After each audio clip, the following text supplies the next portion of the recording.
guests and viewers. It is my great pleasure to welcome you to the MMRC Lecture 2025 at the MDW University of Music and Performing Arts, Vienna. This annual lecture has become an important space for reflection and exchange at our university. It brings together music, research, and society, and it reminds us that art is not separate from the world around us. Art is deeply connected to how we live together, how we listen to each other, and how we understand each other's sameness and as well as our differences. The title of this year's lecture, Minority Voices in Civil Society, Exclusion, Inclusion, Solidarity in Music, invites us to think about how music can open doors and create understanding across social and cultural boundaries. Music can express belonging and hope, and it is essential for building a society based on respect and participation. The Music and Minorities Research Center, founded in 2019 by Ursula Hemetek, plays a vital role in this process. With its work, it encourages us to take responsibility as researchers, artists, and educators. I want to welcome tonight's keynote speaker, Professor Martin Stokes from King's College London, Isabel Frey from the MDW's Department for Folk Music Research and Ethnomusicology, who will give a response, and the musician Marwan Abado. Thank you all for your contributions, and thank you to Professor Hemetek and her team for their great work and inspiring commitment. Your contributions show that research and music can speak to the most urgent questions of our time about identity, belonging, and the human need to connect through sound. To everyone attending here at the concert hall of the Future Art Lab and to those joining online, I wish you all an evening full of insight and productive exchange. Thank you.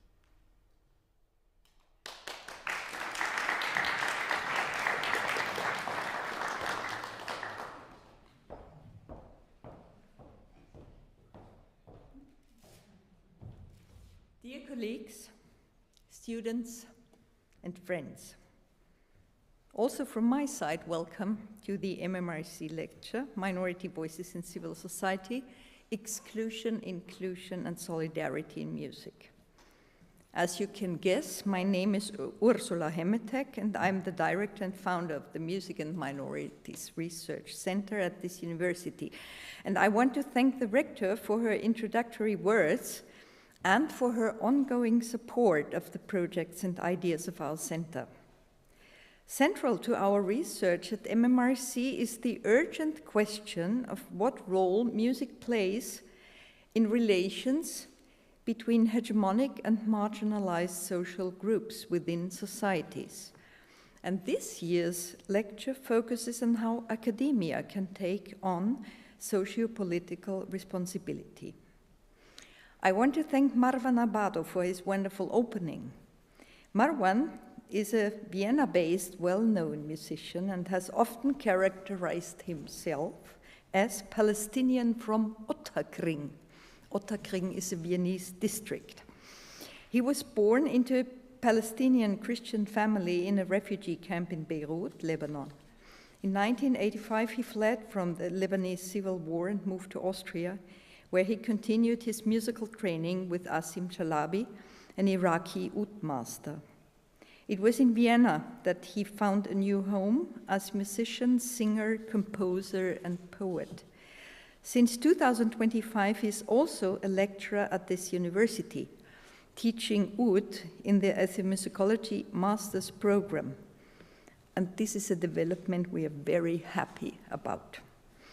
His music combines traditional Arabic sounds with European and contemporary influences, and the piece we've heard is called Fatouche, which means mixed Mediterranean salad. This evening explores how musical solidarity can foster coalitions among minority communities, offering timely perspectives on music, citizenship, ethnicity, and belonging in an era of growing authoritarianism and populism. An evening dedicated to minoritarian alliances and solidarity. The schedule is the following. The keynote and the response as the central issues of the evening will follow one after the other. Time for discussion will be after the response. And the final input will be a musical one, again by Marwan Abado. After the event, there will be drinks and finger food in the foyer, where discussions can continue informally. I want to thank especially Samo Zeichen, the MMRC project assistant, for the organization and also co-curation of this event. He did most of the work. Thank you so much, Samo.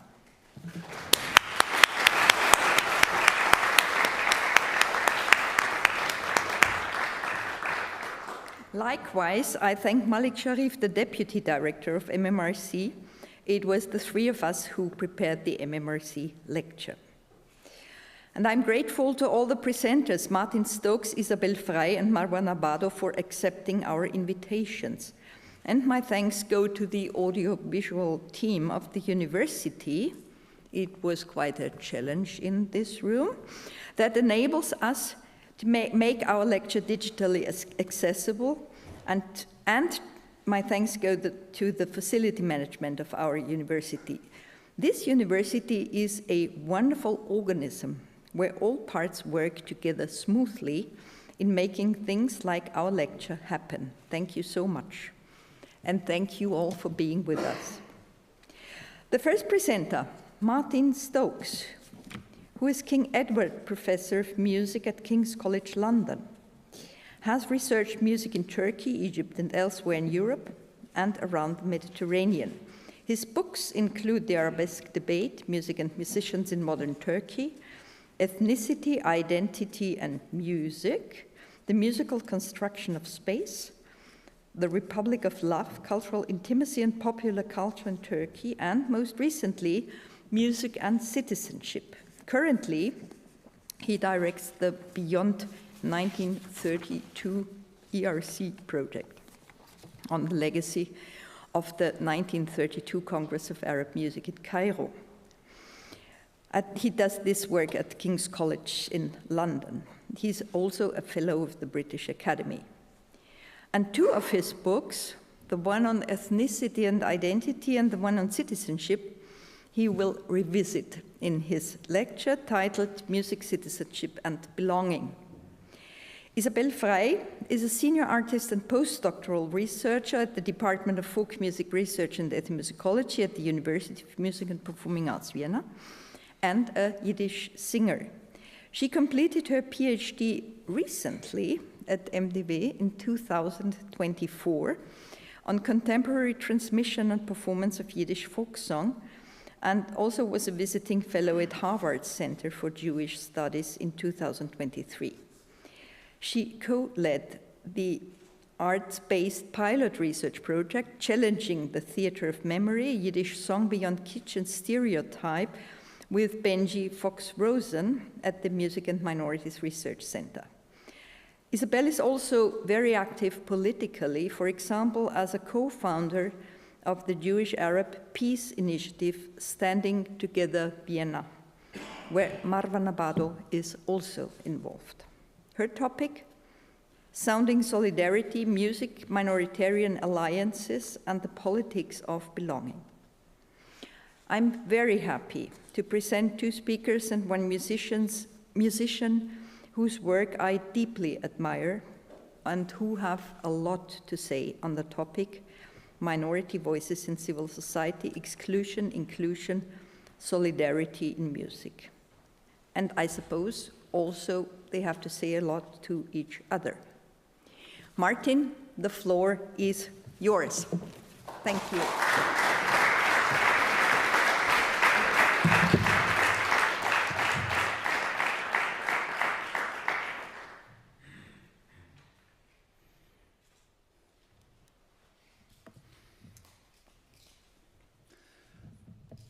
Thank you for inviting me to give this lecture.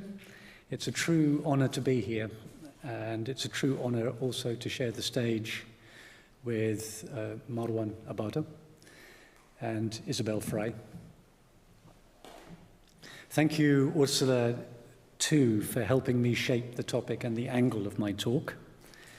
It was Ursula's suggestion, actually, that I do what I'm going to do, which is to track the development of my thinking over 30 years or so. The shift has been from questions about ethnicity and identity to questions about citizenship. I'm generally very reluctant to talk about myself and my work, and initially resisted. But I could sense Ursula's purpose, which was to put the question of how we respond to the current crisis of democracy as artists, as musicians, and as academics firmly on the table.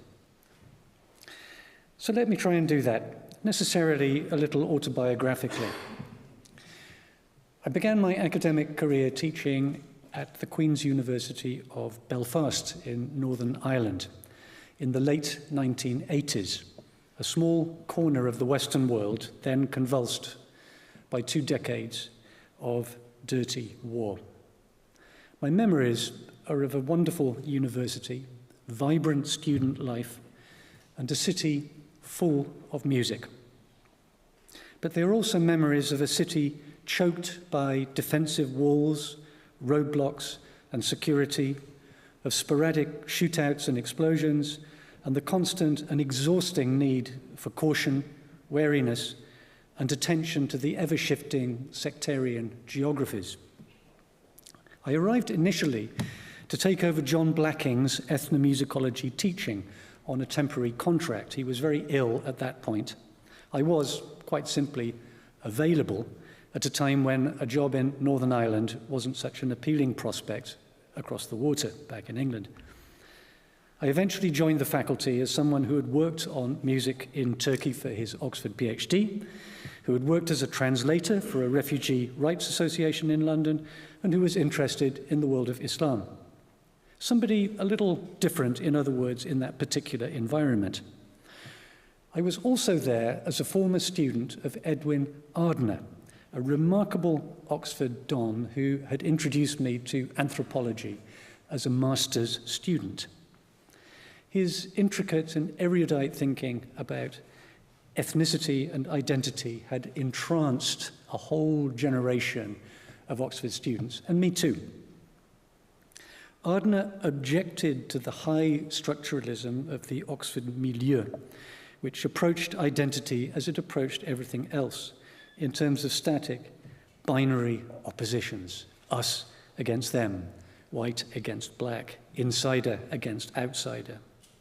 He was interested by contrast in history, politics, language, in the social and cultural processes, putting signs of identity to complex use in actual social life. He understood signs expansively and was deeply interested in the question of what music might bring to the mix. This is a little slide with some points of reference that I'll come back to every now and again. It's my little bibliography. This was what I brought to the table then in my introduction to the book that Ursula kindly mentioned, Ethnicity, Identity and Music, in 1994. It owed a very great deal to Belfast and to Edwin Ardner. It stressed the idea of music as a space of difference-making through signs that we must see as pragmatic, operational, and contextual. It stressed how we might use music to help us identify as A or B as opposed to X or Y. It also stressed how we might use music to shift or blur or deny or change or reposition ourselves within such symbolic fields. It also stressed that none of this happened in a space free of politics, free of the ability of those with power or with the capacity for violence and coercion to determine what happened and how around signs of identity. I was not particularly concerned with the figure of the migrant, I must confess. It wasn't really on the agenda in those days. but it was attentive to the issue of majority-minority dynamics, or in Edwin Ardner's theoretical language, the dynamics of the minoritarian muted group, as he called it, by which he didn't mean simply silenced, but being obliged to speak in the symbolic terms provided by those with power. Identity became a key term in the ethnomusicology of the 1990s, as we know. The book was read a lot by students in the USA, which was convulsed by debates about race and identity at the time. Inevitably, there was a backlash. Right and left agreed that identity politics fragmented the scene, allowing for no common vision of either culture or critique. The most subtle thinkers, such as Stuart Hall and a bit later Paul Gilroy, found ways of squaring these apparent circles with references to race, to the play of identities across the African diaspora, without which, they argued very persuasively, no full reckoning of contemporary capitalism and the prospects for democracy could be possible. And music, specifically black music, was of immense importance to both of them, as you'll know. Anyway, my book came in for some criticism and then sat on the library shelf, and for various reasons, I was pretty happy to leave it there. 30 years went by surprisingly quickly. I was in Chicago for 10 of them. I'd begun to do research on the Arab world, but travel and fieldwork was getting more difficult and more tiresome. So I was both working more with archival and historical sources, as well as with Turkish, Kurdish, and Arab musicians in my immediate vicinity, firstly in Chicago, and then in Oxford, and now in London. I was no longer working on my next book, but on about 5 or 6 different projects simultaneously. None of them will probably reach a conclusion. I was doing more performing and enjoying it to the extent that I didn't have much time for writing. I've got a whole bunch of family stuff to worry about, the usual mess of middle age, in other words. The book on citizenship, music and citizenship, emerged from that untidy milieu, as books often do, as a compensatory effort to impose some kind of order on the mess. The key premise of the book is this. Citizenship has always been understood to be in crisis. Since the Declaration of the Rights of Man and the Citizen of 1789, and arguably since its formulations in the ancient world, it has taken shape, citizenship has taken shape in a tangle of violent social, cultural, economic, and political contradictions. How can we talk about the rights of man? How can we talk about citizenship in a world structured by slavery and colonialism, by the subjugation of women, by the ethnic nation state, by industrial capitalism, by periodic waves of terror, absolutism, or authoritarianism? The debates are well known. But the Declaration is also the pole star of democratic society. Democracy as we know it couldn't function without this statement. Like political anthropologists, I argued that we need to understand citizenship in practice and in its material forms. In other words, in discourse, in performance, in context, bottom up as well as top down. We need to look at its signs and symbols, its affects and moods, as well as its legal and political discourses. In doing so, we might come to understand better the arguments currently convulsing democratic society, about who can and can't be citizens, about the balance of rights and responsibilities, freedom and obligation, about what makes good and bad citizen, or what makes for good and bad citizens, about non-citizens, about citizens of the world and citizens of nowhere, about how to deprive people of their citizenship, and then whose responsibilities they then are. I went on to point out in this book that music has played a rather privileged role in the construction of the idea of the modern citizen. We only have to look at Beethoven, that iconic musical citizen The composer, defiant in the face of convention, of absolutism, of the social order, for an example of an artistic hero figure intrinsic to the story about how Western democracy became Western democracy. We can find others, Cherubini, Chopin, Verdi, if we want to stretch our musicological wings. But we might, I suggested in the book, want to look more critically at the various ways in which we have evoked music or musicians or composers in the story we tell ourselves, in the story that we tell ourselves about the triumph of democracy, of the will of the people, or the rise of the citizen, and look at the elaborate iconographies and ritual behaviors we have constructed around them. Because it's here, I argued, that we might get a picture of the contradictions, complexities, aporias, states of crisis, and various ghosts in the machine of Western democracy. We could start this kind of inquiry in two different places, it seemed to me. On the one hand, we could start with the visible disintegration of signs of musical citizenry identity. What better example than the Beethoven 250th anniversary celebrations a few years ago? The idea of Beethoven as the quote-unquote model citizen was ubiquitous at the time, an insistent drumbeat.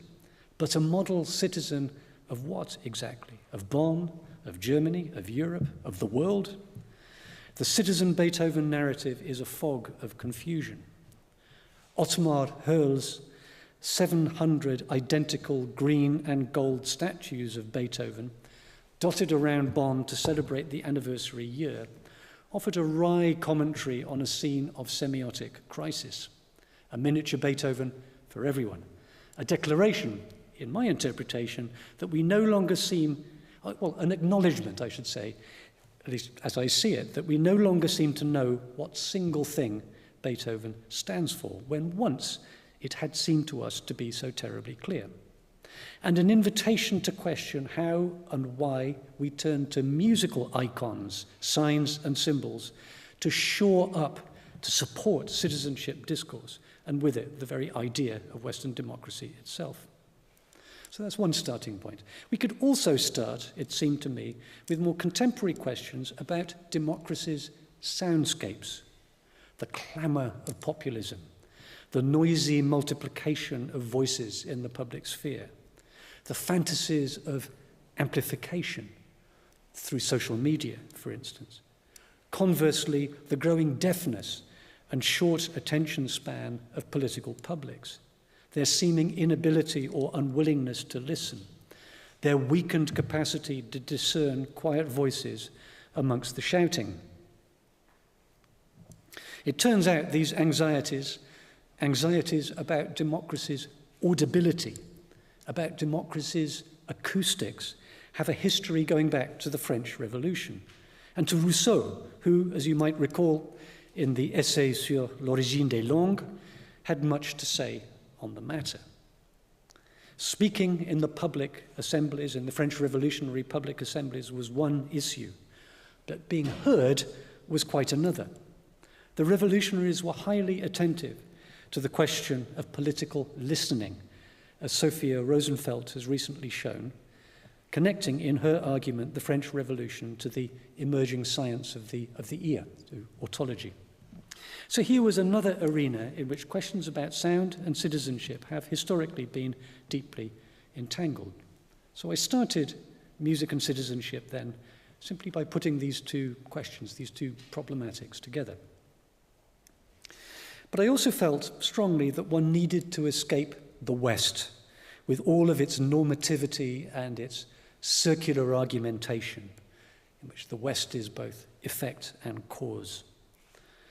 I pointed out that we might get a better sense of how and why and where questions about music might enhance our questions about democracy and citizenship if we distance ourselves a little from this West, if we sought a broader global and necessarily post-colonial understanding of things to the table, and that our own small corner of the field, ethnomusicology, had perhaps for some time actually been highly attentive to the matter of the citizen and democratic participation, and that this literature, which I could quickly see, ranged in its gaze from Brazil to Mexico, from Egypt to Uzbekistan, from Ireland to Bulgaria, from West Africa to Indonesia,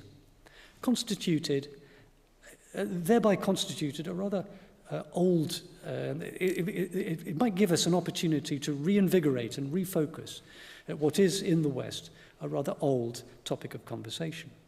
It gives us an opportunity to provincialize citizenship, one might say. So these were my starting premises. Let's see where I've got with my slides. The book was also strongly oriented to questions about migration and minorities, especially those from the Muslim world, Muslim majority world, I should say. This in part reflected my milieu, my circle of academic friends, other friends, fellow musicians, artists, and Walthamstow, which is where I've been living in London for some time, where I speak Turkish every day to shopkeepers and friends, where my immediate neighbours are Kashmiri and Kurdish, and where sentiments about Gaza run extremely high. There's certainly more Palestinian flags in Walthamstow than there are in any Arab capitals at the current moment, definitely. And it in part reflected the ongoing political hysteria about migration and Islam across Western Europe. The migrant crisis, in all of its manipulation and poisonous cynicism, was fully upon us in 2017, the year in which I had decided to write this book. Here was a space in which I felt we could see the sharp limits of contemporary citizenship culture, concerning which strangers the political community felt it could tolerate in its midst and those it could not. And also, I felt, one in which we might see the sharp limits of discourse about music as a sign of community and participation. And this had something to do with the stereotypical ways in which the sounds of the Muslim majority world have figured so insistently in the Western imagination as a sign of exoticism, as well as music's ambiguous status in Muslim majority society. So my feeling was this would keep supplying me with examples pressing on sharp edges and asking unsettling, in some cases undoubtedly bleak questions.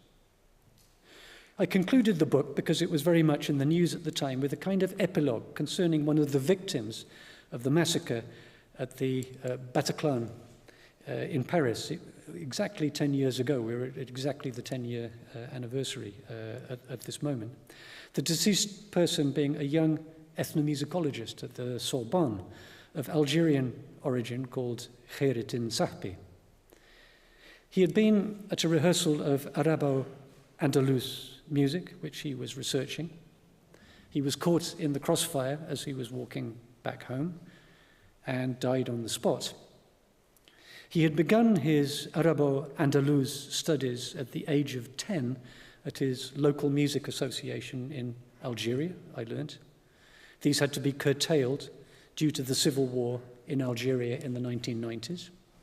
His parents and his elder brother Rafiq had encouraged him at home, leading him to a master's degree in musicology in Algiers, and then to an offer to study at the Sorbonne.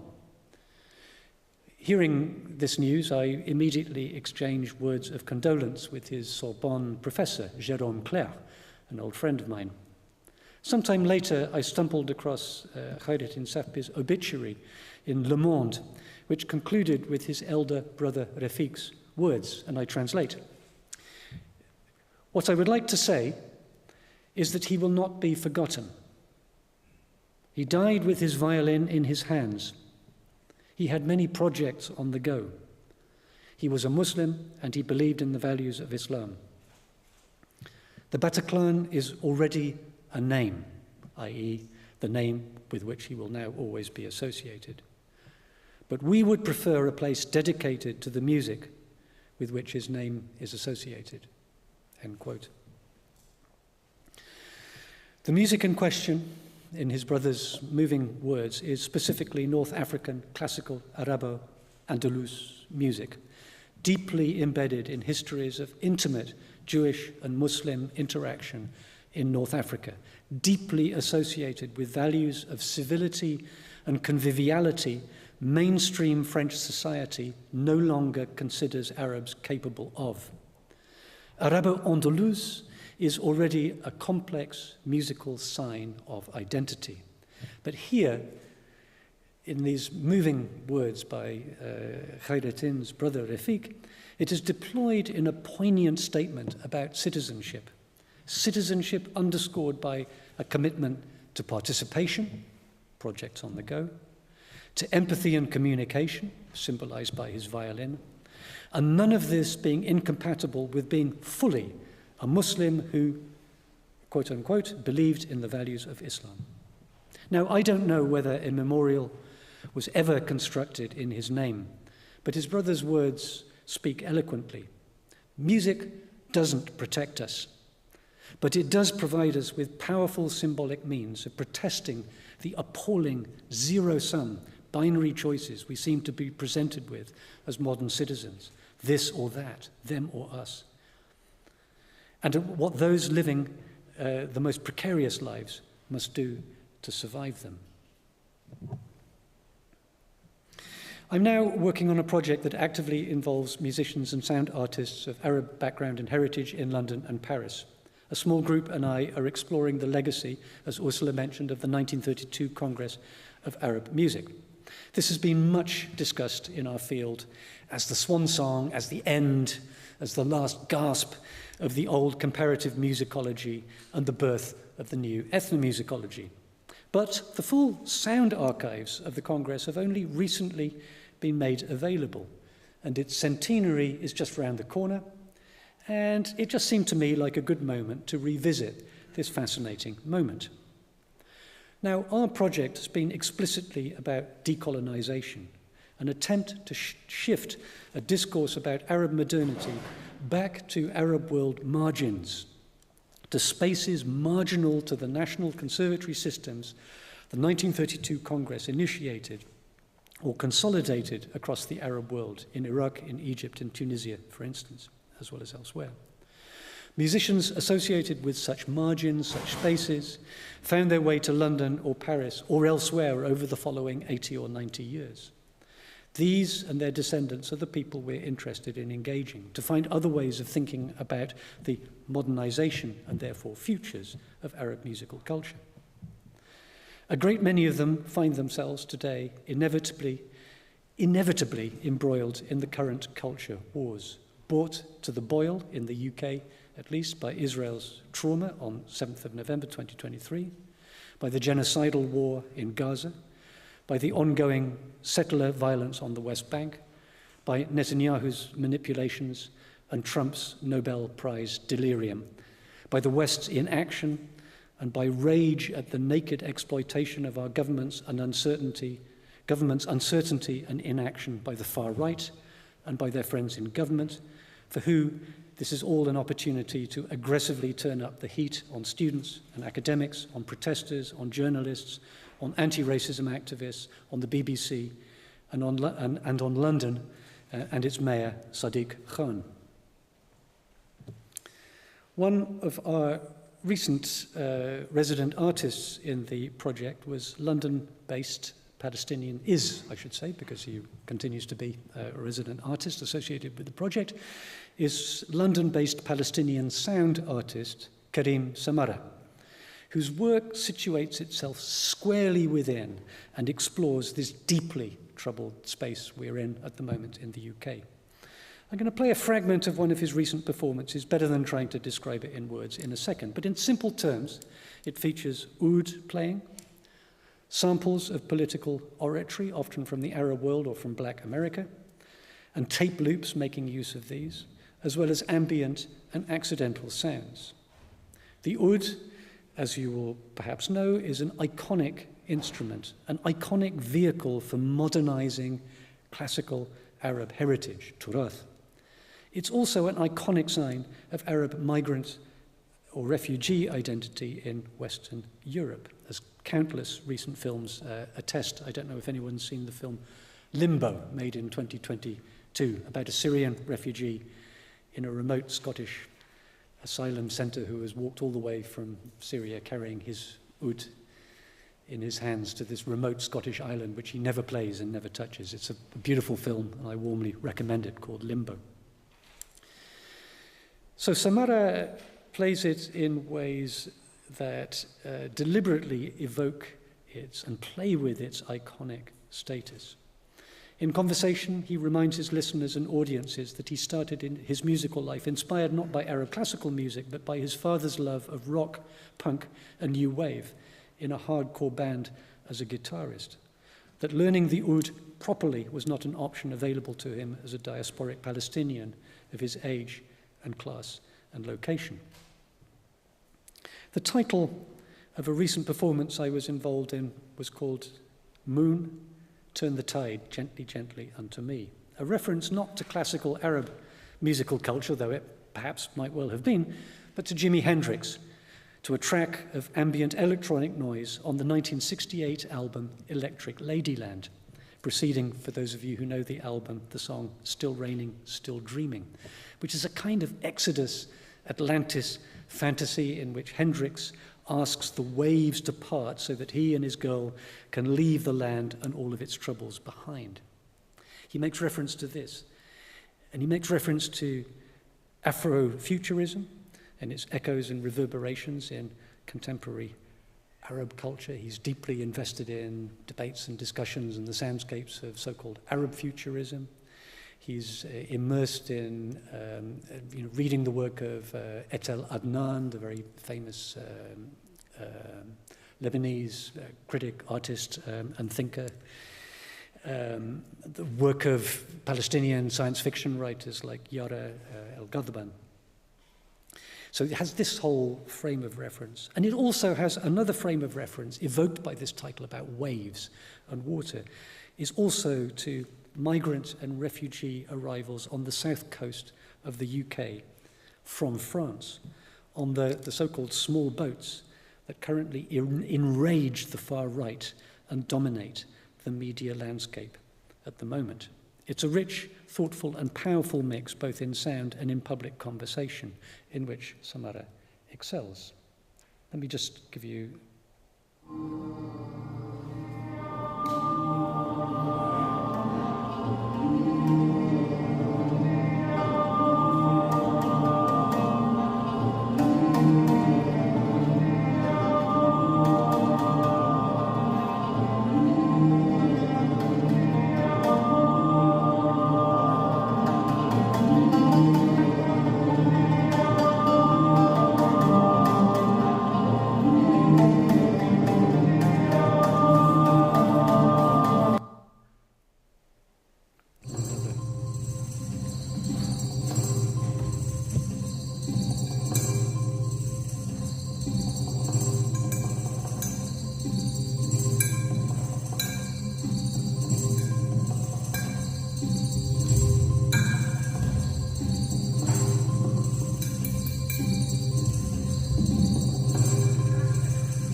So this gives you an idea of what he's about, and this little slide here gives you a picture of the kind of frame of reference of this particular piece of sound art. Now, I want to reflect very briefly in conclusion here on a recent episode in which I too was involved as co-curator and interlocutor, which paired Karim Samara with Greek visual and performance artist Alexandros Plomaritis, and which was hosted recently by the Museum of Modern Art in Thessaloniki.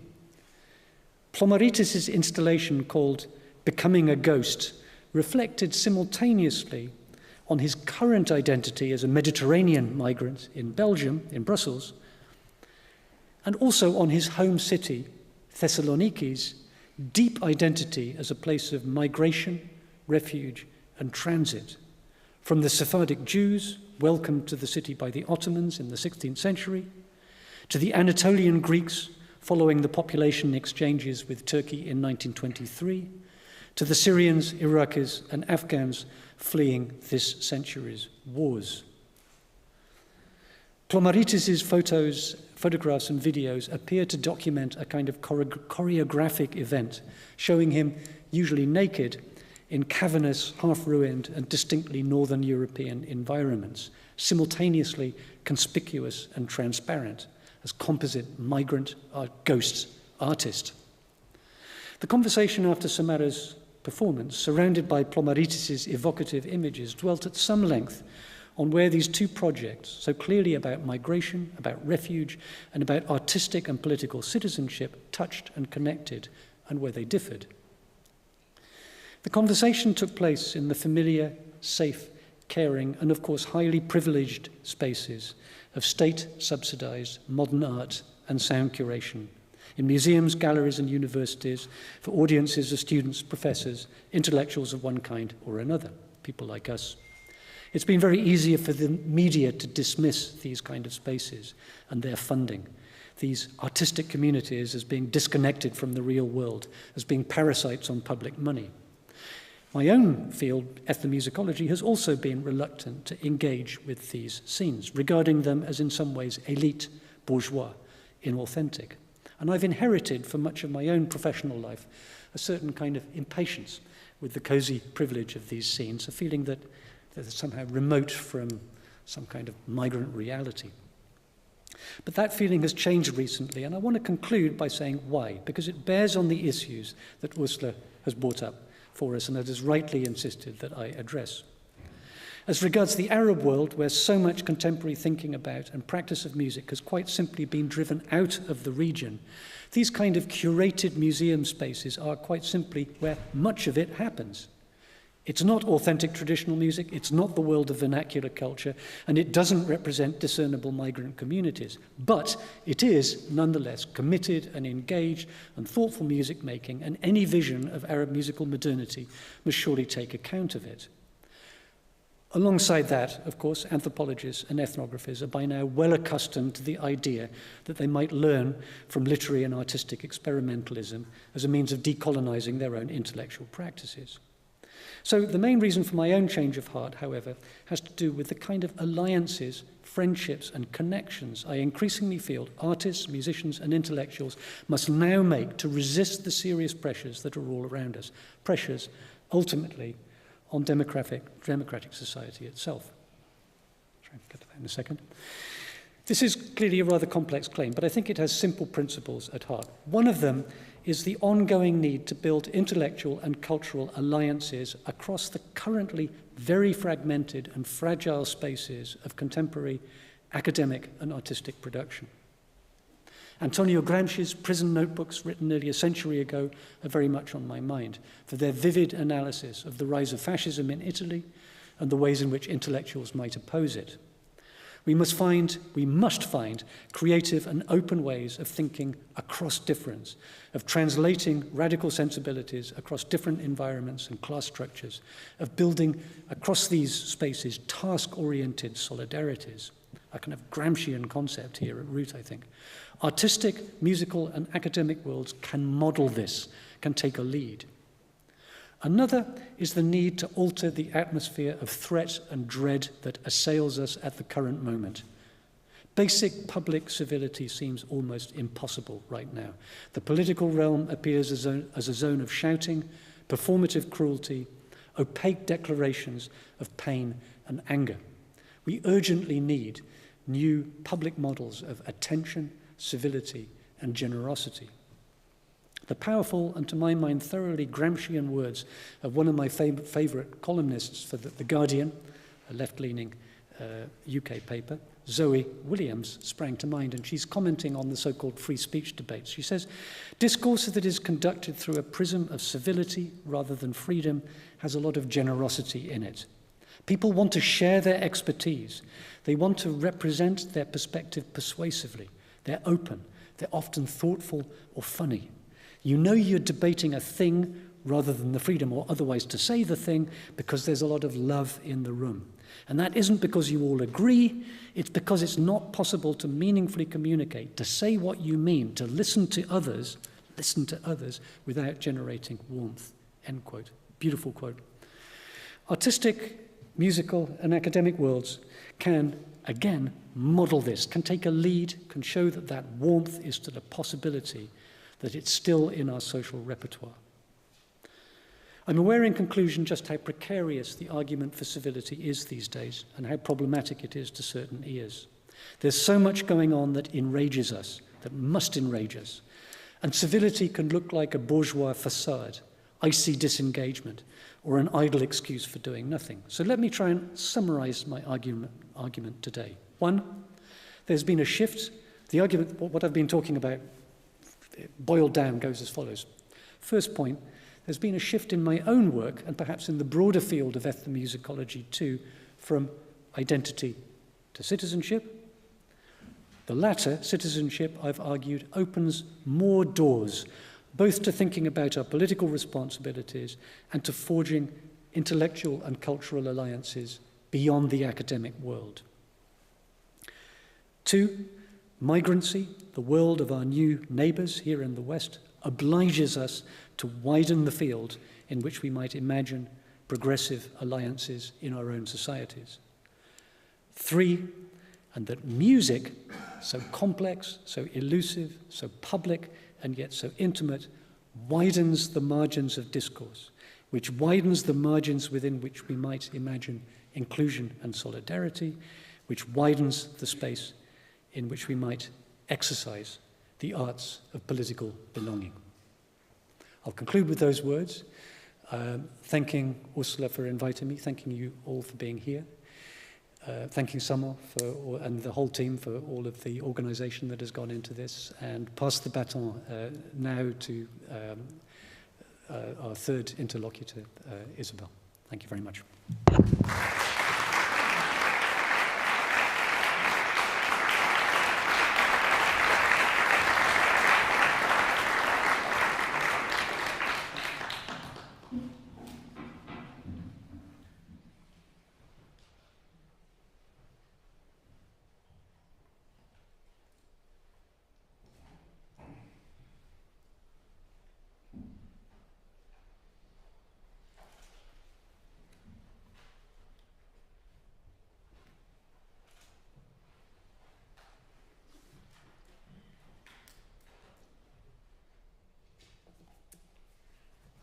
First of all, thank you, Ursula, Malik, and Samu for the invitation and the organization. Thank you, Martin, for a wonderful keynote. Thank you, Marwan, for your beautiful music.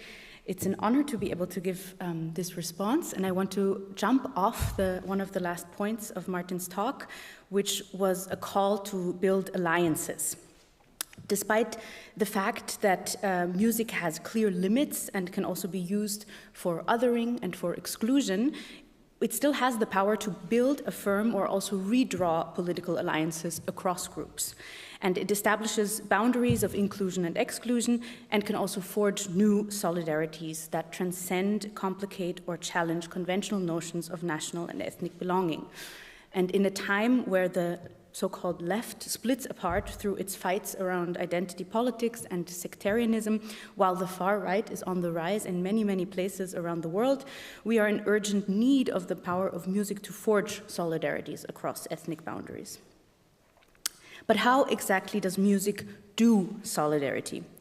In this talk, I turn to contemporary Yiddish music practices because they offer a particularly revealing case of how minoritarian communities navigate competing claims on their belonging and forge unexpected alliances. Jews, after all, are frequently instrumentalized, have been historically and are still frequently instrumentalized in current political conflicts and far-right authoritarian politics.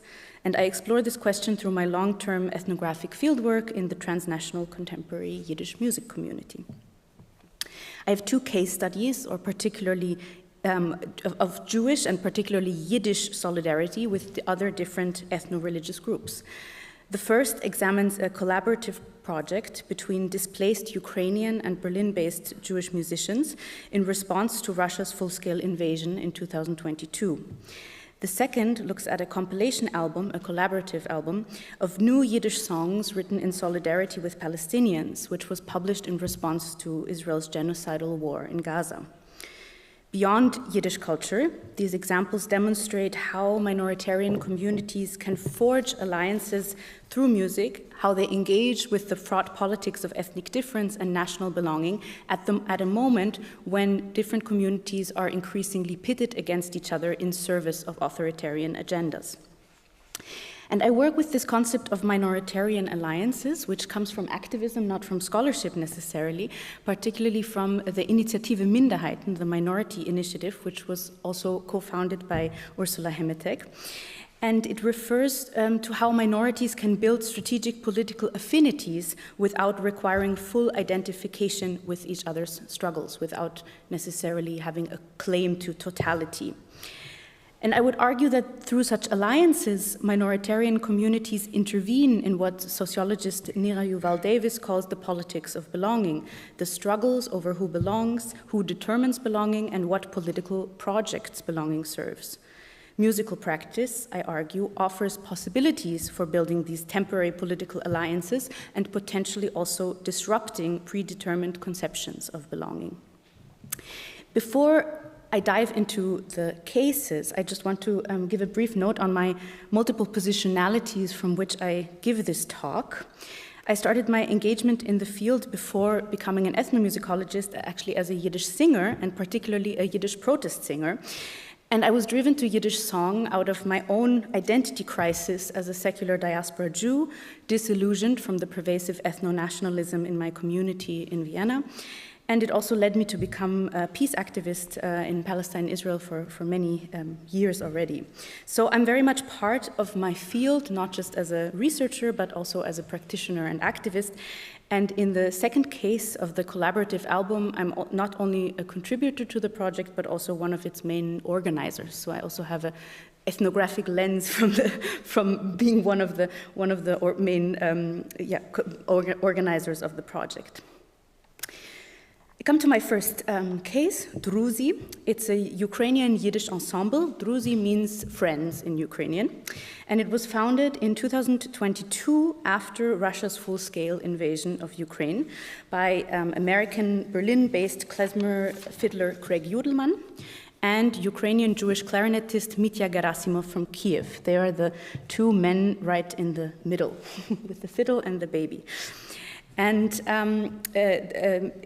Druzy grows out of a variety of solidarity projects with Ukraine from within the Berlin klezmer scene, and it consists of Yiddish musicians and displaced Ukrainian musicians currently living in Germany and Poland. The ensemble is a solidarity project first and foremost on a material basis in that it offers displaced musicians economic opportunities to perform, and it came out of this need, musicians coming and needing some kind of work. But it does solidarity also on a musical level, even I would say more importantly, by exploring the transcultural overlaps between Yiddish and Ukrainian music traditions, particularly shared repertoires of melodies and co-territorial musical exchanges.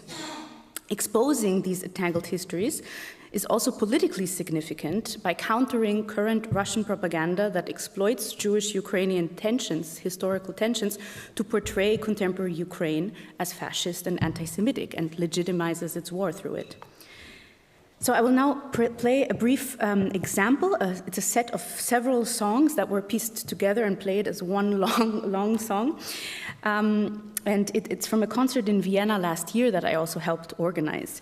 It's, the first song is a Yiddish song called Nachtische Lieder. It's based on a text by a Bessarabian poet, and it is about the experience of hearing Ukrainian songs from a neighboring village. It explicitly names this experience. Then we have the Ukrainian folk song love ballad Oi Tam Nahori, which is about a woman that lost her beloved. And then a set of two Hasidic nigunim. These are wordless melodies sung by the Hasidim, and if you don't know Hasidim, very briefly, it's an ultra-Orthodox Jewish movement that originated in what is today Ukraine in the 18th century. And the nigunim are from Poltava and from Breslov, which are both significant places for Hasidism located in Ukraine. So I pieced these songs together, as you see, but they were played one together.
So before going deeper into Druzy's musical work, I just want to reflect on the work of Druzy in the wider political climate in Europe.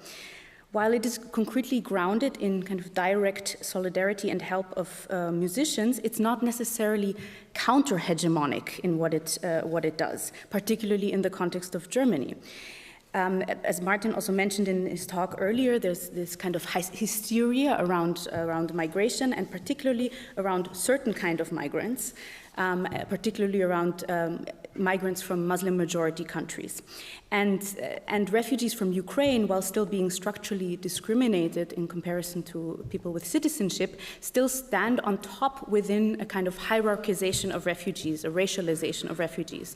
So they're sometimes distinguished discursively as the good refugees by being white and Christian, considered white and Christian. Of course, Ukraine is not exclusively white and Christian, and distinguished from the bad Muslim refugees, particularly from Syria and Afghanistan. This is the kind of discursive opposition.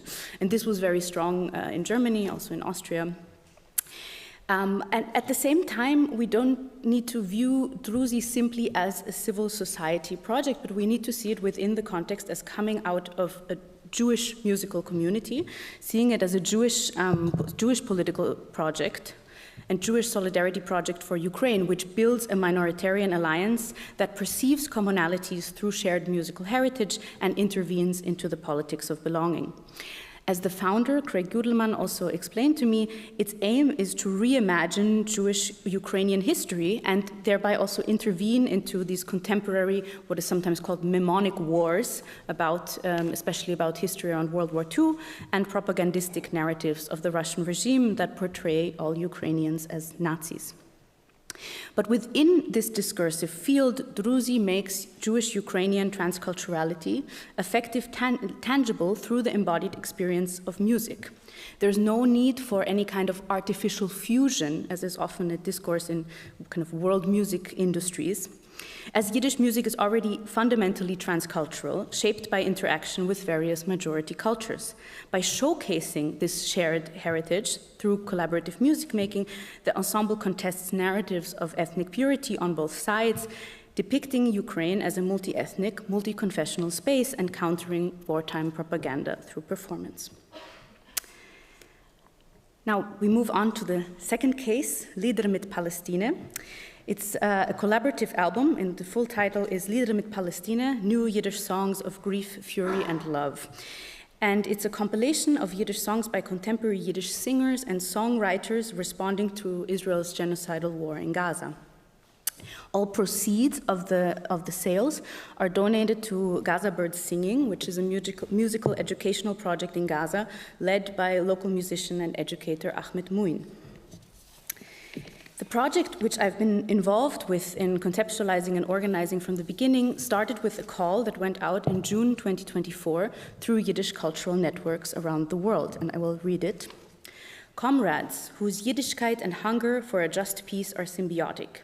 In the midst of the ongoing nightmare in Palestine, inflicted allegedly on our behalf as Jews, we are moved, as inheritors and practitioners of a peoplehood and culture that was threatened with obliteration, to proclaim our commitment to a future of liberation for all people. As people connected to our own histories of eliminationist persecution and survival, we are singing out and screaming that never again means never again for anyone. The album was published in July 2025 with 17 original songs by contemporary Yiddish songwriters, mostly from the United States, but also from Europe, and it represents an unprecedented outpouring of Yiddish songs in solidarity with Palestinians. The contributors range from well-established Yiddish singers to newer generations of musicians, amateurs and professionals. And musically, the songs also span a very wide range, some drawing on very traditional Ashkenazi Jewish musical forms, others more contemporary genres. The album's release in July 2025 generated significant attention within Yiddish cultural networks and beyond. And this ranged from supportive responses, positive, negative media coverage, and gratitude, to death wishes towards the organizers in Yiddish published on social media, which also reflects the contested nature of Palestine solidarity, particularly within contemporary Jewish communities. At the same time, the album was quite successful in terms of sales. It was best-selling on Bandcamp's World Music category and has so far raised over 10,000 euro for Gaza, which was much more than we ever thought we would raise. So let me play you one example from the album. It's called Nicht, Not. It's a song based on a poem by Zachary Schollenberger, a poet and doctor living in Baltimore. And he published it on Facebook on October 13th, 2023, only a few days after the Hamas massacre and the beginning of the war in Gaza. And Josh Waletsky, a filmmaker and songwriter, and also one of the co-organizers of the project, set it to music, and then asked Esther Gottesman, who is a school teacher and a singer based in New York, who also comes from a line of famous Yiddish folk singers, to sing the song. And we also hear Rafi Boden on cello.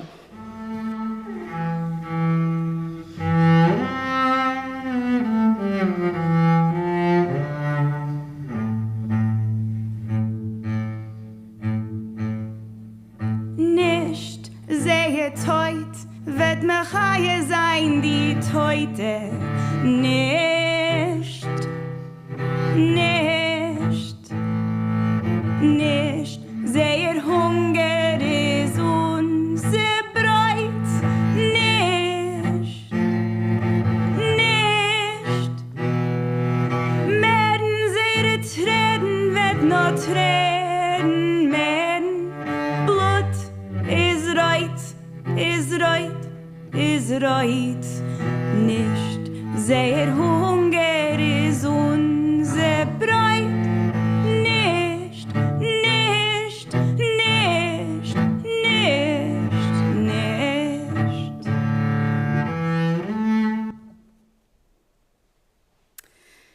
Nicht, like most songs on the album, is a particular form of musical solidarity that does not address the people directly who one is in solidarity with, in this case the Palestinians, but rather addresses other Jews, and in this case to stand up against the hegemonic support of Jewish communities for the State of Israel. But it does so at the same time in a language, in Yiddish, that was once the largest Jewish diaspora language, spoken by around 11 million Jews before the Holocaust, and today it is no longer spoken or understood within the secularized Jewish Ashkenazi diaspora that this album comes out of or speaks in. This is sometimes called the post-vernacular Yiddish world.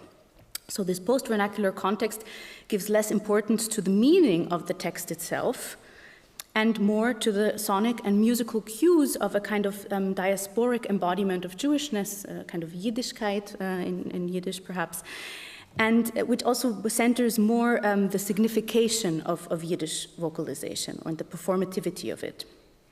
At the same time, singing about genocidal destruction in Gaza in Yiddish, the language and culture that most indexes the genocide of European Jews by the Nazis, automatically also connects these different traumatic histories, which was also one of the main sentiments in the call for participation that I shared in this quote, "Never again means never again for anyone." It's also, I want to mention that Nicht is one of the songs that does directly also reference October 7th and talks about Jewish victims and non-Jewish victims alike. So here there's also a multi-directional commemoration happening. And this doesn't draw direct analogies between Jewish and Palestinian experiences of racialized violence. It is not direct equation, but it rather blurs boundaries and exposes already existing entanglements. It can be understood as what Michael Rothberg calls multidirectional memory. I would argue that engaging in memory work that does not cancel out the traumatic histories of different minorities, what Rothberg calls the zero-sum game of competitive memory, creates the basis for new minoritarian alliances, in particular those that Jews are currently increasingly pitted against in current right-wing politics: refugees, Muslims, Arabs, Palestinians. Particularly since Jewish and Palestinian memory and suffering stand in such a zero-sum game, building solidarity requires what Atalia Omer has called reimagining Jewishness in solidarity with Palestinians. By being deeply associated with Jewish history, Yiddish song enables this kind of reimagining, but it also embodies a counter-hegemonic articulation of diasporic Jewish belonging, in this case, I have to say, not in every case, that stands in opposition to ethno-nationalist Jewish identity based on territorial sovereignty and ethnic supremacy. So to conclude, what these two examples of musical solidarity across different minoritarian communities show us is how musical practice creates forms of political articulation that work through embodied and effective registers rather than purely textual and ideological ones. Apart from the text, in both cases, solidarity operates through sonic and effective means, through transculturally influenced melodies or resonances between different histories of violence. Musical solidarity here is as much about how minoritarian communities constitute themselves in relation towards others. Druzi intervenes in propaganda narratives that position Ukrainians and Jews as enemies, and Lieder mit Palestine articulate a diasporic Jewishness that refuses its conscription into an ethno-nationalist project and the support for the genocidal destruction of others. Through these practices, minority groups resist hegemonic versions of their own identities while forging alliances with other minorities. Such musical practices become tools for disrupting the discursive arena of belonging, of who counts as ally and who counts as enemy. And this extends beyond Jewish music to how minority communities more broadly navigate and refuse their positioning within majoritarian political projects. Building these minoritarian alliances, linking particularities without claiming totalities, and refusing being pitted against each other in service of authoritarian agendas. Yet musical solidarity operates within specific constraints and hierarchies, within hierarchization of refugees or within being primarily an intra-community project, and both cases come from a position of relative privilege. Musical solidarity cannot transcend the material and political conditions of its making, and we should not overly romanticize its impact. At the same time, it creates openings where alternative articulations of belonging become audible, where the predetermined scripts of ethnic antagonism and competitive victimhood can be refused through musical practice. So to conclude, Martin's last point was also about widening the margins, I think margins of discourse, or margins of also maybe what we can imagine. And I would say at this moment of the global authoritarian turn, when minority communities are increasingly pitted against each other, while the far right gains power, these musical practices offer one such model of engaging with the fraught politics of belonging by building these new kinds of alliances. And as partial and imperfect it might be, music has this power to make new relations audible and make it possible to imagine the world otherwise, at least for a tiny bit. Thank you very much.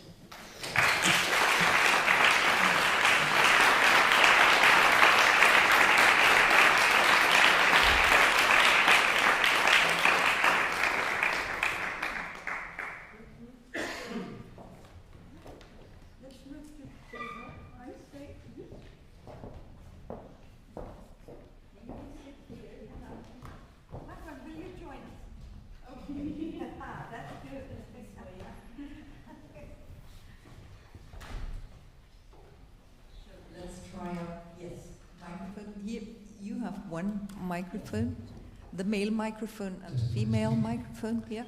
And then on the left. So, thank you very much for both of the talks. Maybe we could start with, well, of course we've run out of time tremendously, but we should have these 20 minutes for our talk, I think. Maybe first of all, you articulate what you want to say to each other. If there are any thoughts that came up during the talks that you want to address to the speakers or the musician, and afterwards we'll open up the discussion. Now, Isabel, Martin, Marwan, what's about the Martin? You said music widens the space, but Isabel speaks about building alliances and musical solidarity. What's the difference between the two of you?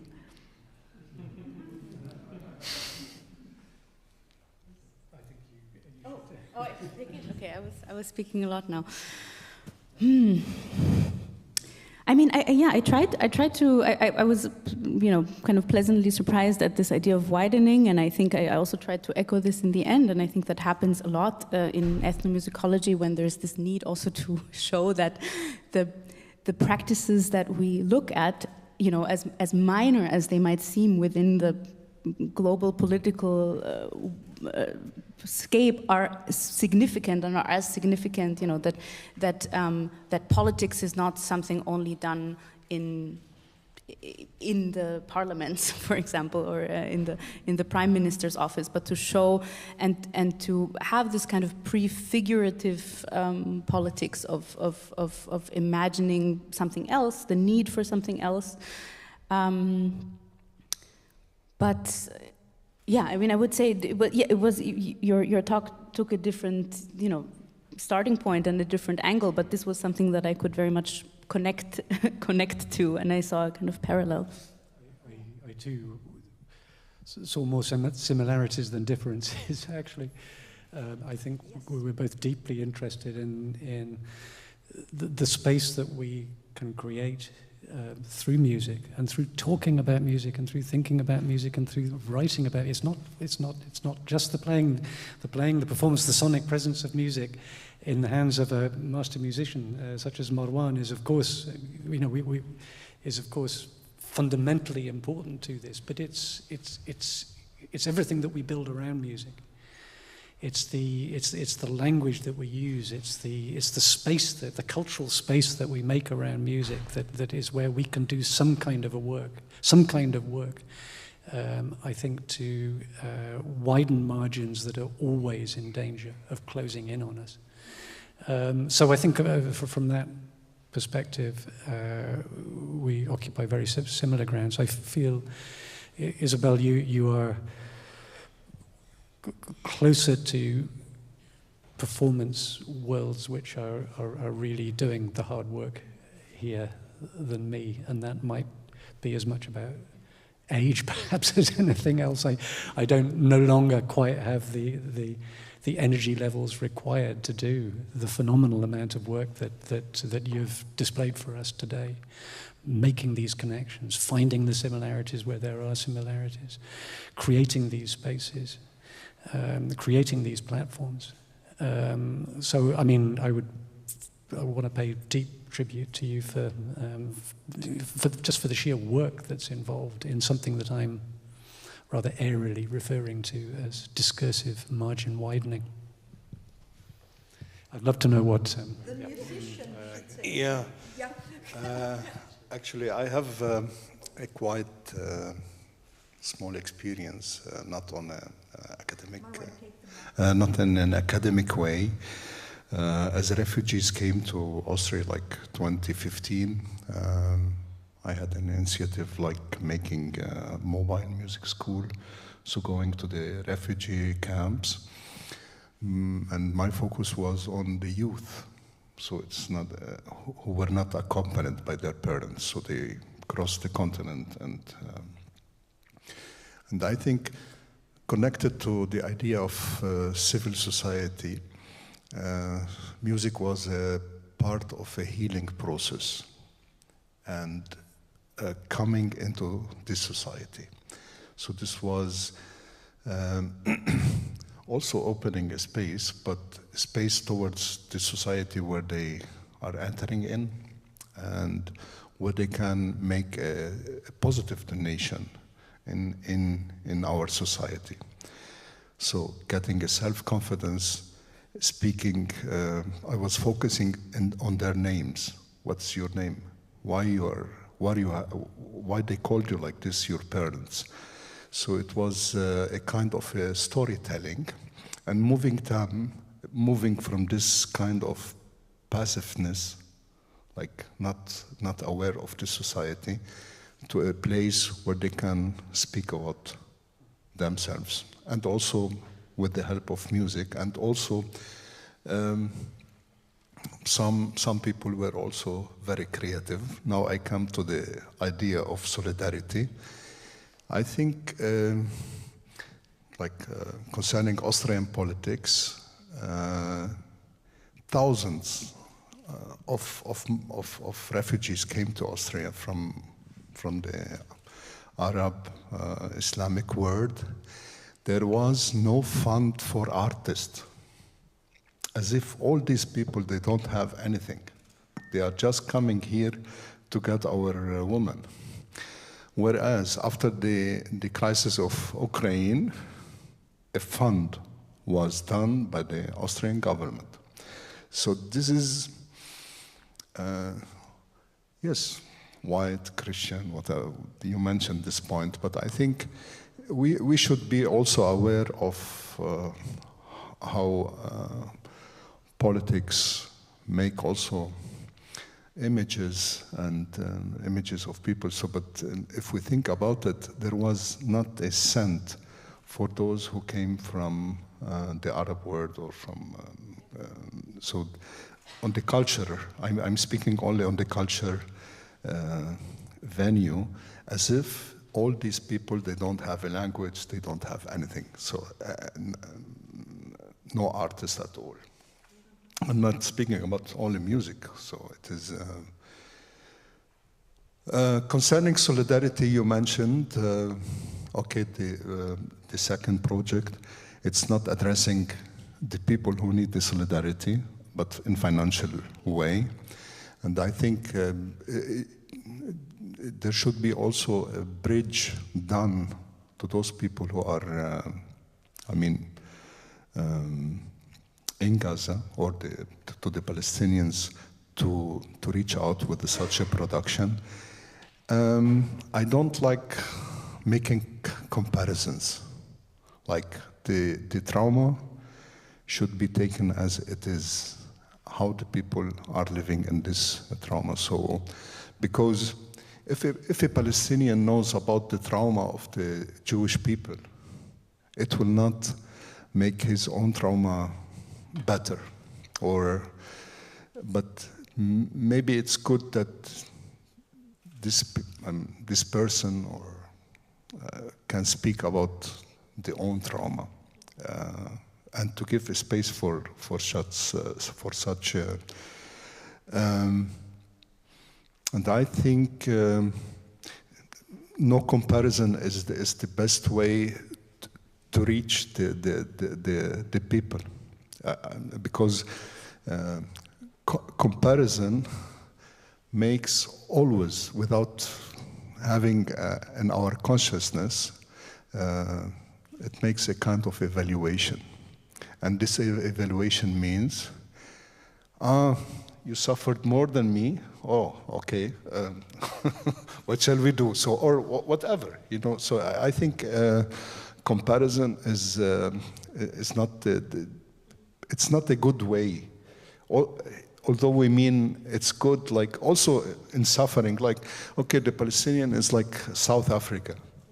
Okay, it is a racist system and whatever, but it is not South Africa. It's a different story, and we have to find our skills to speak about this story and to reflect on this story. That's my.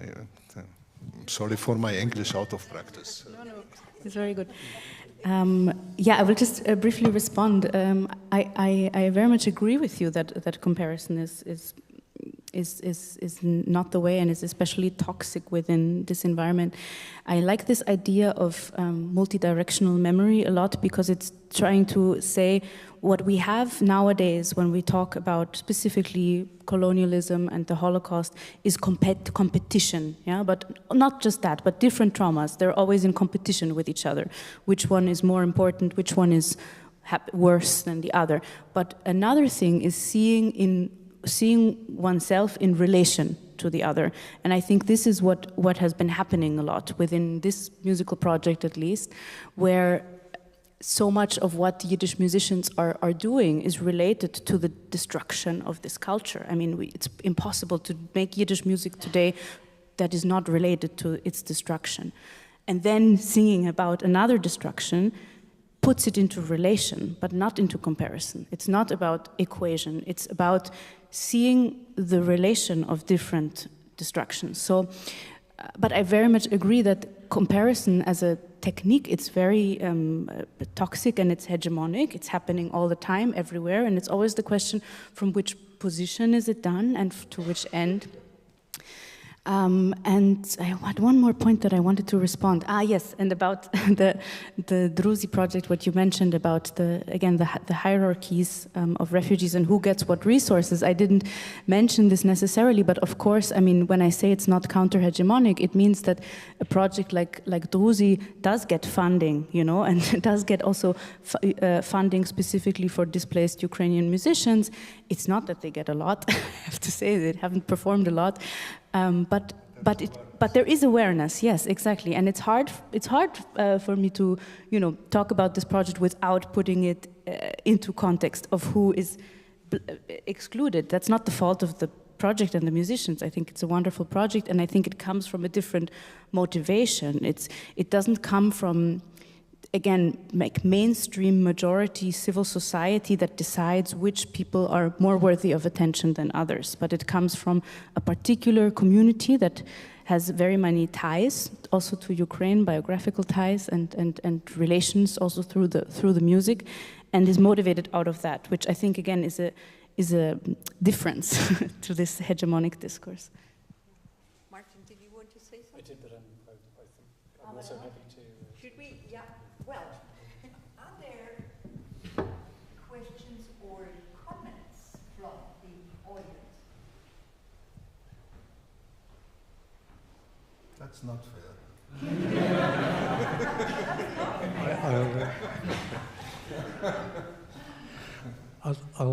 There is a question at the back. The guy with the baseball cap. Thanks everybody for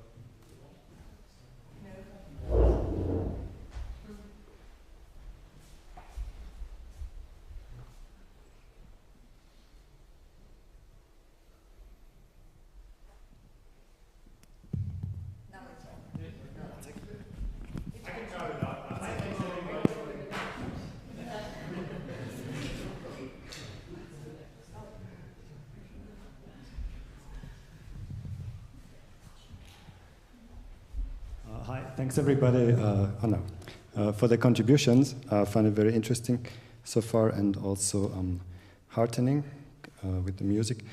I was thinking like navigating this like different space between comparison and competition of trauma and actually putting it into relation to each other where there can be like some kind of empathic conversation about it, how you navigate it that one does not slip into the other, because all this conversation kind of happens almost always within context where people are just waiting to grab onto something, to pull it into their arena of discourse and kind of using it politically, and often not in an intention of actually having dialogue and understanding. So I would like to ask, if you really want to have this conversation, how do you defend it against tries to like pull it into political arenas of competition, and how do you actually make it so that you can have a conversation that goes into a direction of healing or something?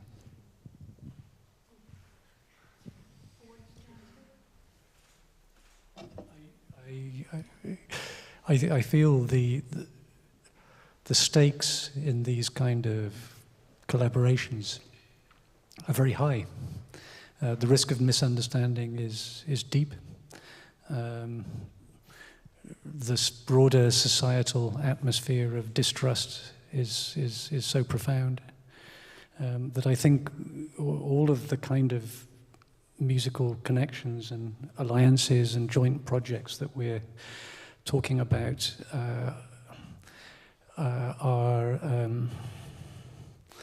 they're very fraught. Music doesn't speak for itself. Of course it doesn't speak for itself.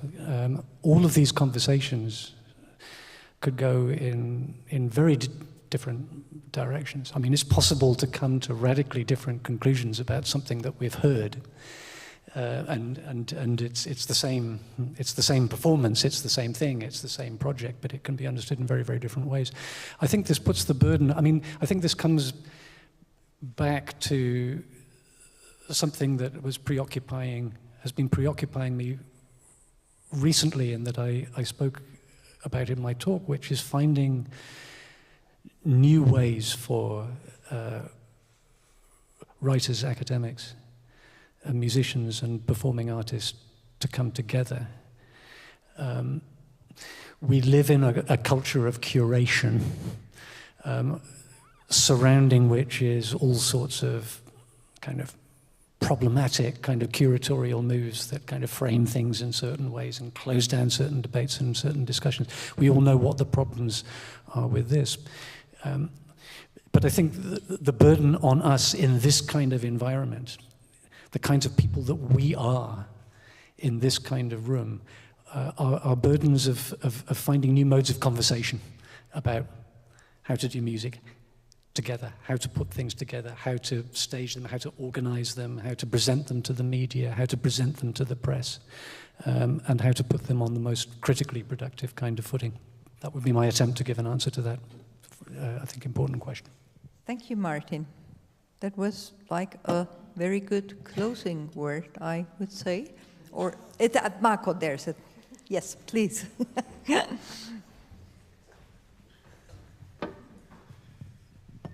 Thank you. Thanks, everyone, for your contributions.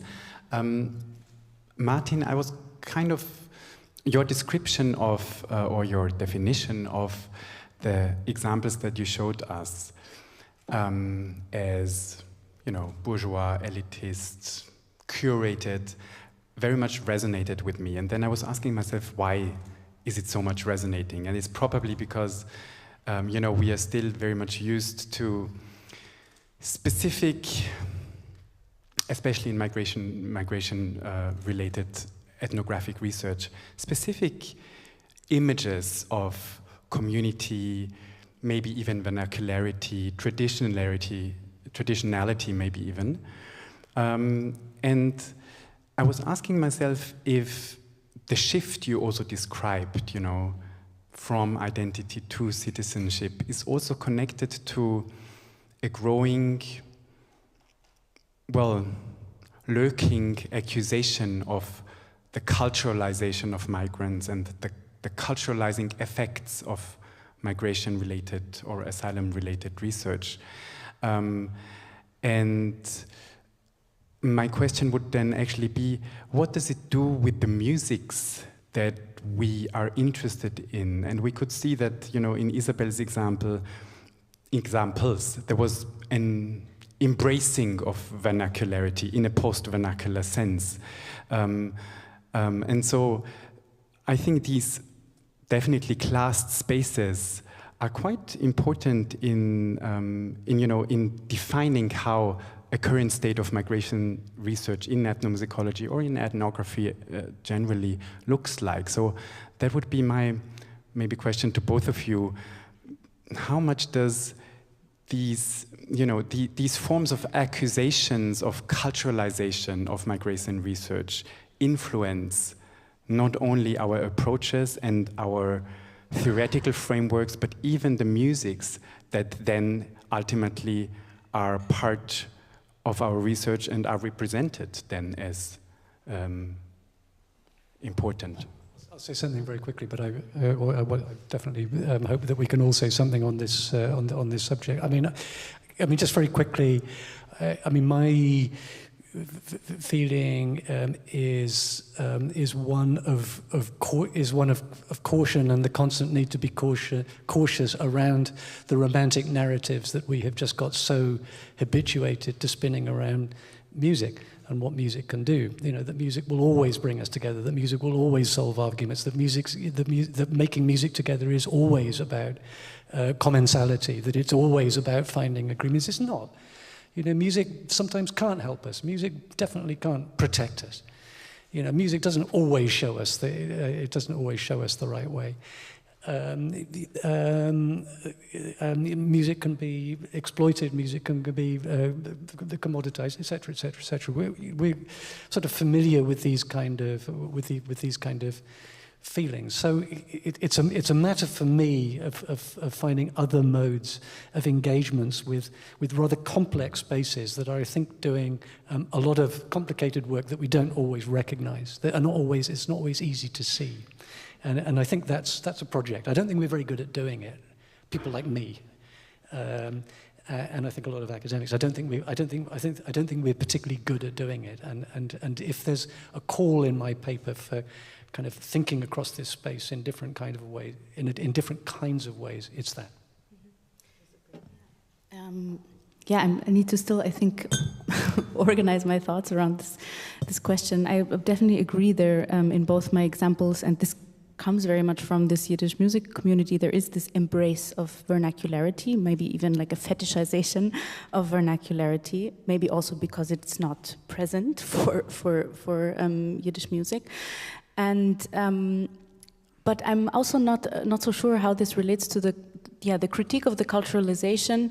I understand it very much in some contexts. I would say in the context that I work in, I would share this critique if it was reduced to people's Jewishness, because that would be kind of essentialized, whatever that Jewish identity means, even though it's very complicated and very different for very different people. So if it gets reduced to the person, but less if it gets reduced to if it gets applied to the music. I think with the music, people very much within these communities culturalize it. And I think this is an aesthetic choice also. And I do think we need to think about the aesthetics and how aesthetics can shift depending on the spaces and depending on what audiences they're marketing towards, and maybe also what aesthetics they're working against within the field. And it's these are aesthetic preferences that have politics attached to them and that have ways of being attached to them. That's what I would say.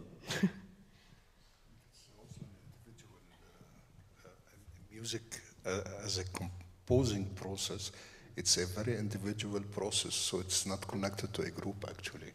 So you have a certain vision, and then afterwards there is the practice or the presentation or the context. So I think the most individual point, this point of departure, how music as an idea works, this is the pure individual. And this individual is living in a certain geography, a certain context that may have several identities or one identity. So it's a diverse process, I think. There was, I would say, the last question now by Evelyn or Amos, I don't know. Sorry. Did you want to ask something? Who was first? Thank you very much for the contributions, and my question is more or less a follow-up, I think, of what has been said already. And I'm not sure if I understood Marwan's intervention correctly, but I would like to ask you, Isabel, maybe more specifically with regard to this notion of multi-directional memory, and what happens with a gestures of solidarity when there is a hierarchy in who's visible and who is heard, and who's invisibilized and who's silenced, and that without a competitive notion, but still, how would one reflect on, let's say, the framing of a gesture of solidarity in a Yiddish context, when it comes to the question of Gaza.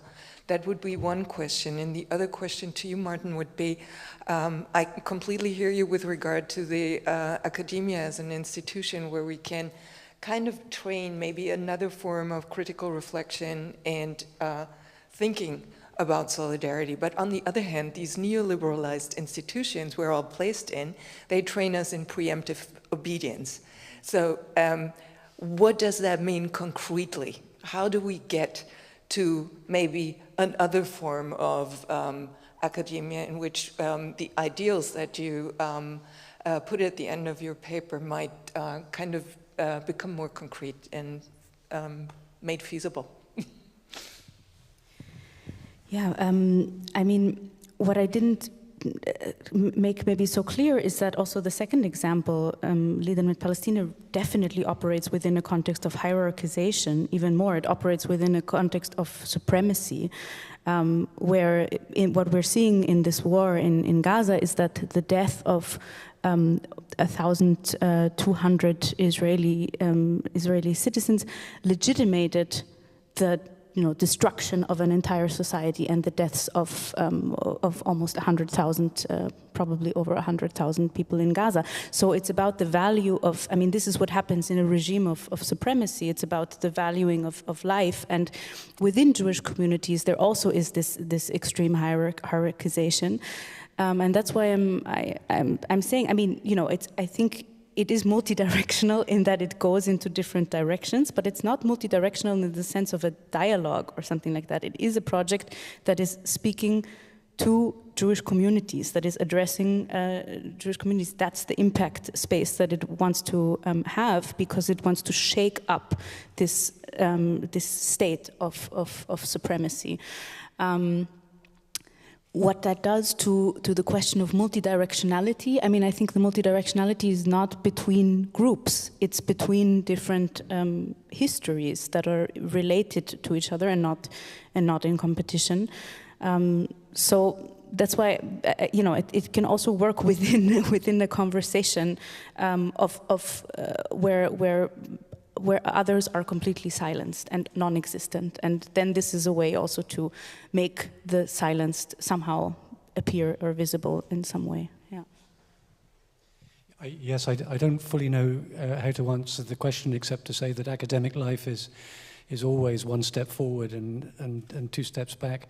And the step forward, I think, has to do with the ways in which, in my own sort of institutional field, musicology, that all of the old hierarchies have kind of collapsed, and I think digitization has played a huge role in this. So, archives that used to take an enormous amount of work to locate and then to read, and now they're at the click of a switch, and they're there as a sort of, not just as an object of scholarly reflection, but as sort of living cultural material that people can pick up and use in all sorts of different ways.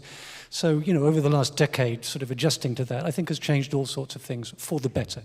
A certain kind of liveness, a certain kind of alertness to, the kind of performativity, I think, that is sort of inherent in so much of what we do as sort of as thinkers of one kind or another.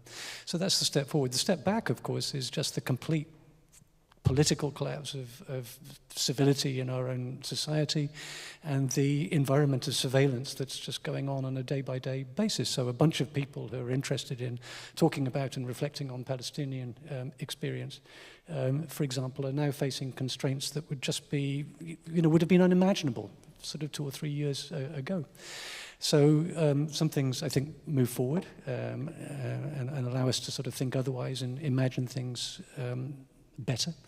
And I think other things are moving backwards and just creating all sorts of problems that we're genuinely struggling with at the moment. So I can't answer the question except to say that the struggle goes on. And it has to be a struggle of alliances rather than disciplinary entrenchment. Thank you, Martin. Let's think of the step forward. I think it's easier to live with this conviction that there are at least some steps forward. And now Yeah, let's listen to Marwan. Music. Let's music speak. Thank you very much.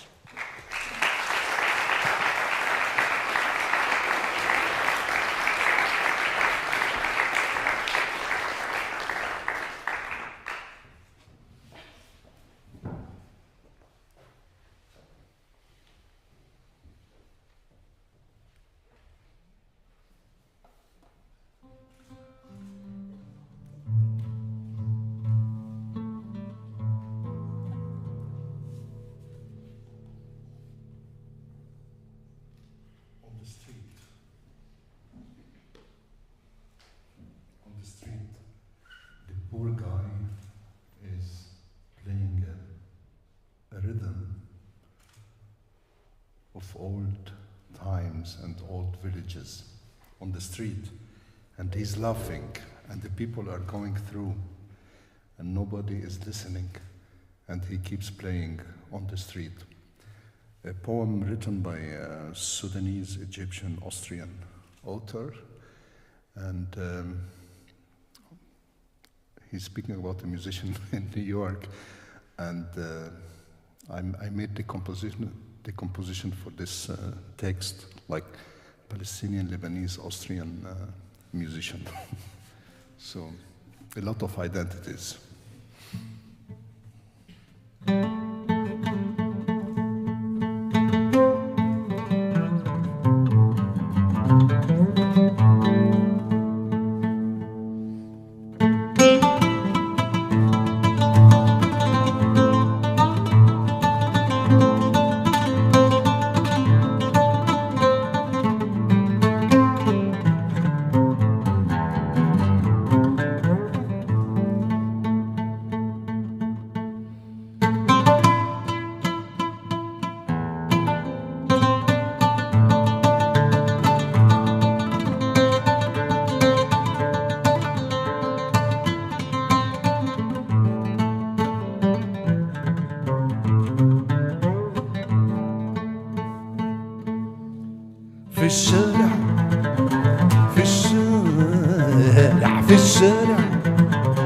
في الشارع يطبل هذا الحزين، يطبل هذا الحزين ويبتسم. في الشارع في الشارع في الشارع في الشارع يطبل هذا الحزين، يطبل هذا الحزين ويبتسم. يضرب ويقهر، يضرب ويقهر، يضرب يضرب يضرب يضرب يضرب ويقهر. من دماء والدهور، من دماء والدهور، من قرى بعيدة. يضرب ويقهر، يضرب ويقهر، يضرب يضرب يضرب يضرب يضرب ويقهر. من دماء والدهور، من دماء والدهور، من قرى بعيدة.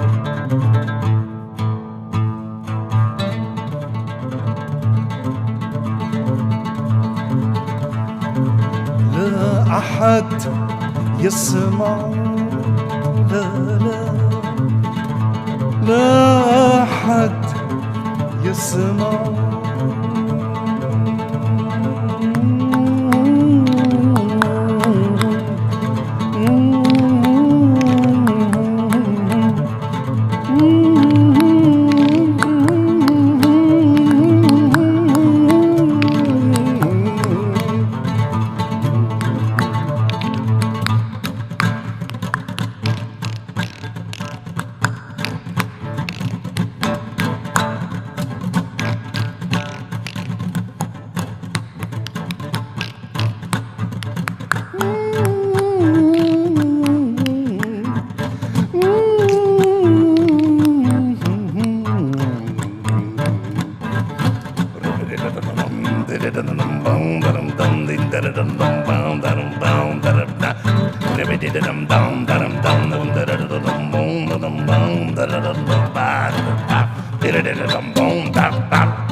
Rain song, so in Orient as a sign of hope. So it's good to close with hope. And by the way, Isabel and myself are having a common concert for the first time, premiere next week, no? On the 27th, yeah, in the 15th district, in the Zwinglekirche. So for those who are interested in Jesus Christ, they can also come.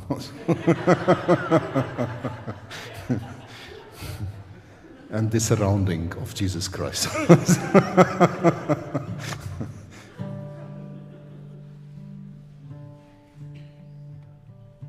Rain is coming to water the fields. Rain is coming to change our situation.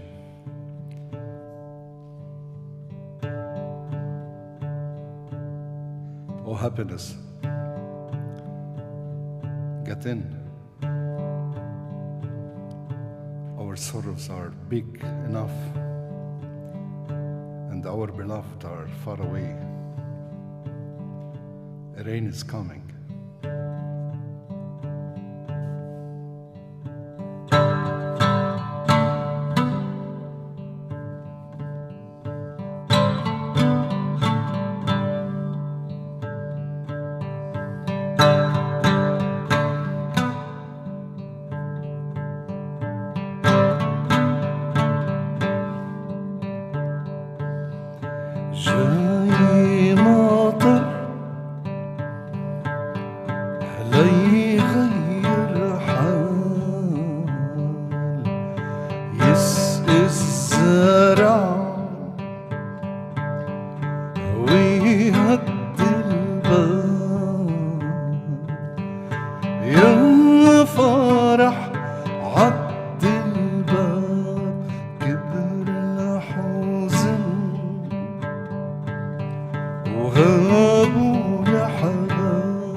يا فرح بغمضة عين والصبايا حنوا الإيدين يا فرح بغمضة عين والصبايا حنوا والحنة حنت والعروسة غنت والحنة حنت والعروس غنت والعروس غنت والعروس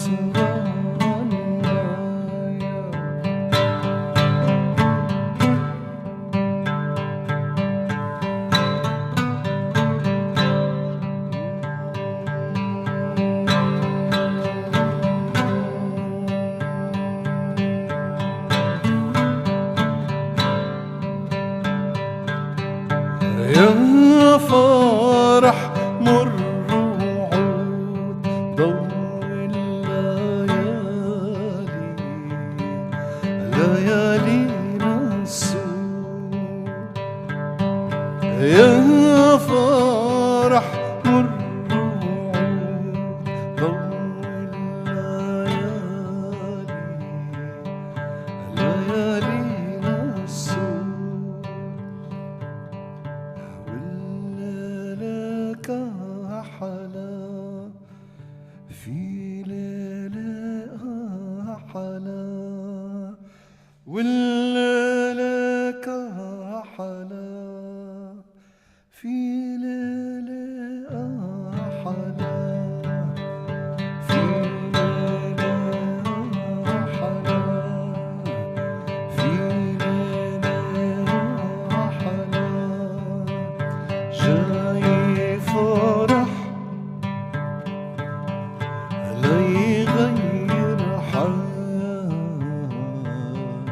جاي فرح لا يهدي البال جاي فرح لا يغير حال جاي فرح لا يهدي البال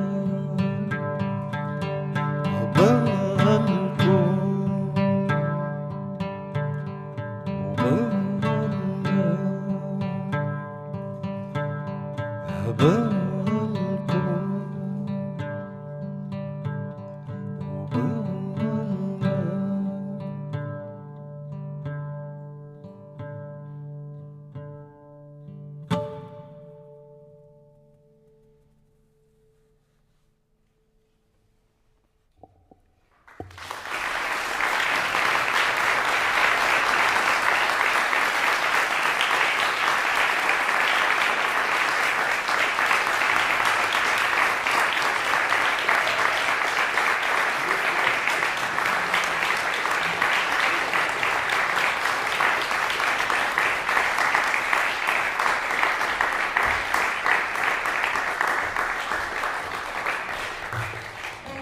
much, Marwan. And for the now following socializing with food and drinks outside, we would like to thank the Mosaic Cultural Initiative for providing the catering. This is a special catering.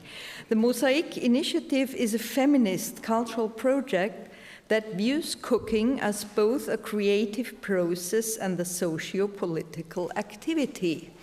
Now let's eat as a socio-political activity. Thank you very much for being with us. Thanks to the speakers and thanks to Marwan.